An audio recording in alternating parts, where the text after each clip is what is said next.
Assalamualaikum warahmatullahi wabarakatuh. Perkenalkan, nama saya Ratu Dias Brilian Maharani.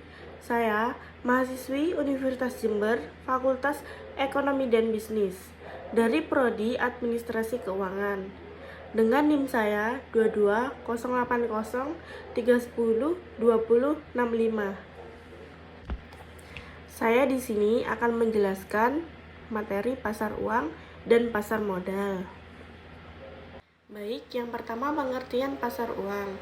Pasar uang adalah suatu kelompok pasar dengan kegiatan perdagangan surat berharga untuk memenuhi permintaan dan penawaran dana dalam jangka waktu pendek tanpa batasan tempat. Dengan ciri-ciri yang pertama menekankan pada pemenuhan dana jangka pendek. Yang kedua, mekanisme pasar uang ditekankan untuk mempertemukan pihak yang mempunyai kelebihan dana dan yang membutuhkan dana. Yang ketiga, tidak terikat pada tempat tertentu seperti halnya pasar modal. Selanjutnya, instrumen pasar uang. Yang pertama, sertifikat Bank Indonesia. Sertifikat Bank Indonesia atau bisa kita sebut SBI adalah surat berharga yang diterbitkan oleh Bank Indonesia kepada investor sebagai pengakuan utang berjangka 1-3 bulan. Sistem keuntungan yang diberikan berupa bunga. Yang kedua, surat berharga pasar uang SBPU. Surat berharga pasar uang adalah surat berharga yang dikeluarkan bank untuk ditandatangani nasabah sebagai bukti surat jaminan pelunasan utang. Fungsi diterbitkan SBPU untuk meningkatkan likuiditas bank dan menekan laju inflasi. Yang ketiga, call money. Call money adalah pinjaman jangka pendek antar bank yang diberikan tanpa jaminan dan dengan jatuh tempo 1 hari kerja. Call money umumnya digunakan oleh bank untuk memenuhi kebutuhan kas jangka pendek mereka atau membiayai kegiatan operasional mereka. Yang keempat, sertifikat deposito. Sertifikat deposito adalah surat berharga yang diterbitkan oleh bank karena Anda menyimpan sejumlah dana di bank, tetapi nama yang tercantum dalam sertifikat deposito bukan perorangan, sehingga siapapun yang memilikinya dapat memperjualbelikannya kepada pihak lain. Yang kelima, commercial paper. Surat berharga komersial merupakan surat utang yang dikeluarkan oleh pihak perusahaan agar mampu membayar kewajiban utang jangka pendek. Contohnya pada utang dagang, instrumen ini tidak memiliki jaminan. Akibatnya perusahaan yang mendapatkan keuntungan dari instrumen ini berasal dari perusahaan yang mempunyai kredit sangat baik. Yang keenam yaitu treasury bills. Treasury bills itu sendiri adalah surat berharga atau instrumen keuangan dengan jatuh tempo kurang dari 1 tahun yang diterbitkan oleh pemerintah suatu negara untuk membiayai kegiatan operasionalnya atau menutupi defisit anggaran dan dianggap sebagai investasi yang relatif aman karena dijamin oleh pemerintah dan biasanya memiliki harga diskon pada saat pembelian. Pelaku pasar uang, yang pertama bank, yang kedua yayasan, yang ketiga dana pensiun, yang keempat perusahaan asuransi, yang kelima perusahaan besar, yang keenam lembaga pemerintah, yang ketujuh lembaga keuangan lain, dan yang kedelapan individu masyarakat. Selanjutnya, kelebihan dan kelemahan atau resiko. Yang pertama, kelebihan. 1. Sarana untuk mencari pinjaman dana jangka pendek bagi perusahaan yang mengalami kesulitan likuiditas. Yang kedua, sarana untuk menempatkan kelebihan dana yang dimiliki oleh badan usaha. Kelemahan atau resikonya, yang pertama resiko pasar, yang kedua resiko gagal bayar, yang ketiga resiko inflasi, yang keempat resiko valuta asing. Selanjutnya, pasar modal. Pengertian pasar modal. Pasar modal merupakan pasar untuk berbagai instrumen keuangan jangka panjang yang bisa diperjualbelikan, baik surat utang, obligasi, equity, saham, reksadana, instrumen derivatif maupun instrumen lainnya. Manfaat pasar modal adalah untuk mempermudah pengusaha mendapatkan modal yang sehat dan tidak begitu mengikat, dan membantu pemerintah dalam usaha menghimpun dan mengarahkan dana masyarakat untuk membayar pembangunan nasional. Berikutnya ada pelaku pasar modal Indonesia, Self Regulatory Organization atau SRO.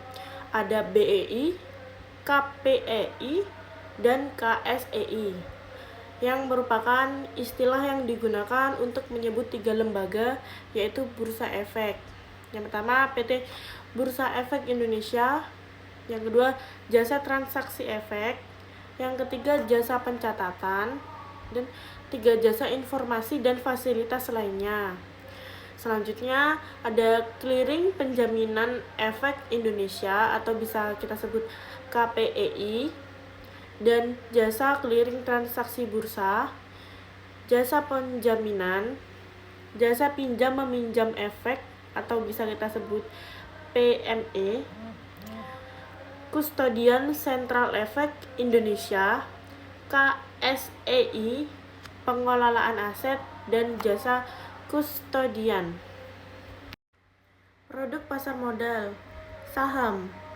Saham dapat didefinisikan sebagai tanda penyertaan modal seseorang atau pihak badan usaha dalam suatu perusahaan atau perseroan terbatas.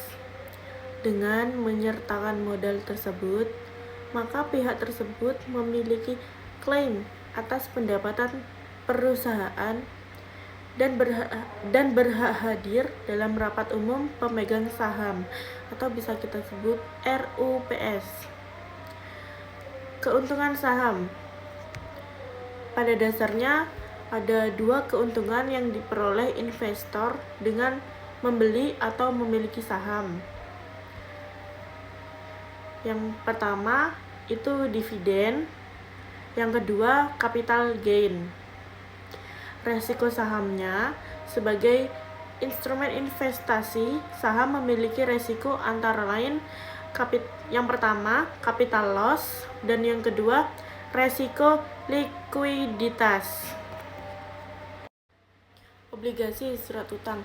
Obligasi merupakan salah satu efek yang tercatat di bursa di samping efek lainnya seperti saham, sukuk, efek beragun aset, maupun dana investasi real estate. Obligasi dapat dijelaskan sebagai surat utang jangka menengah panjang yang dapat dipindahtangankan, yang berisi janji dari pihak yang menerbitkan untuk membayar imbalan berupa bunga pada periode tertentu dan melunasi pokok utang pada waktu yang telah ditentukan kepada pihak pembeli obligasi tersebut. Efek bersifat utang tercatat di bursa sampai saat ini.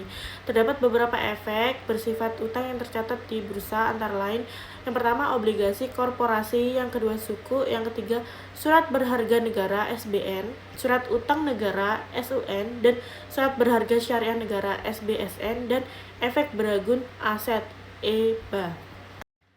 Yang terakhir ada reksadana. Reksadana diartikan sebagai wadah yang dipergunakan untuk menghimpun dana dari masyarakat pemodal untuk selanjutnya diinvestasikan dalam portofolio efek oleh manajer investasinya.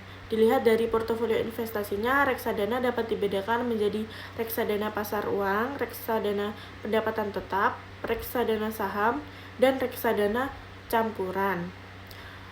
Keuntungan dan resiko manfaat yang diperoleh pemodal jika melakukan investasi dalam reksadana antara lain, pemodal walaupun tidak memiliki dana yang cukup besar dapat melakukan diversifikasi investasi dalam efek. Reksadana mempermudah pemodal untuk melakukan investasi di pasar modal. Efisiensi waktu. Reksadana pun mengandung berbagai peluang resiko, antara lain resiko berkurangnya nilai unit penyertaan, resiko likuiditas, dan resiko one prestasi. Sekian presentasi dari saya. Terima kasih, dan apabila ada salah kata, saya mohon maaf. Wassalamualaikum warahmatullahi wabarakatuh.